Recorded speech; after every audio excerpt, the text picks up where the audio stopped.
আসসালামু আলাইকুম। একাধিকবার ক্যান্সার চিকিৎসায় জাতীয় ও স্বর্ণপদকপ্রাপ্ত ক্যান্সার স্পেশালিস্ট অধ্যক্ষ ডাক্তার এস.এম. সরোয়ার স্যার গত ৩০ বছর যাবৎ ক্যান্সার, কিডনি, থ্যালাসেমিয়া সহ সকল অপারেশনের রোগীগুলি অপারেশন ছাড়া জার্মানি মেডিসিনের দ্বারা স্থায়ীভাবে চিকিৎসা করে আসছেন। বাংলাদেশ গণস্বাস্থ্য হোমিওর দ্বারা ইতিমধ্যে কয়েক হাজারেরও বেশি রোগী সুস্থ হয়েছেন। এখন পর্যন্ত যারা চিকিৎসা নিয়েছে তারা সবাই আলহামদুলিল্লাহ সুস্থ আছেন। এর যথেষ্ট প্রমাণও আছে।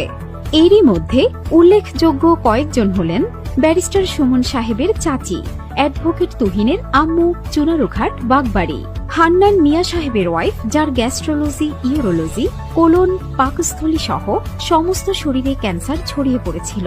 সারা শরীরে পানি জমে গিয়েছিল, কিডনি ড্যামেজ হয়ে ৩০ পয়েন্টে চলে এসেছিল। বাংলাদেশ, ইন্ডিয়া, সিঙ্গাপুরে চিকিৎসা করিয়ে সুস্থ হননি। ডাক্তাররা বলেছে উনি হয়তো আর ৩-৪ দিন বাঁচবেন, আপনারা বাসায় নিয়ে যান। তারপর তারা ডাক্তার এস.এম. সরোয়ার স্যারের শরণাপন্ন হন। তারপর আমাদের স্যার চিকিৎসা করেন। এখন পর্যন্ত তিনি প্রায় ২ যুগ ধরে সুস্থ আছেন। এছাড়াও আমাদের সাবেক রেলমন্ত্রী জনাব মুজিবুল হক সাহেবের প্রধান গানম্যান জনাব মুস্তাফিজুর রহমানের ছোট ভাই, ভোলার মাস্টার অ্যাসোসিয়েশনের সভাপতি জনাব আলম শাহ, জাতীয় সাংবাদিক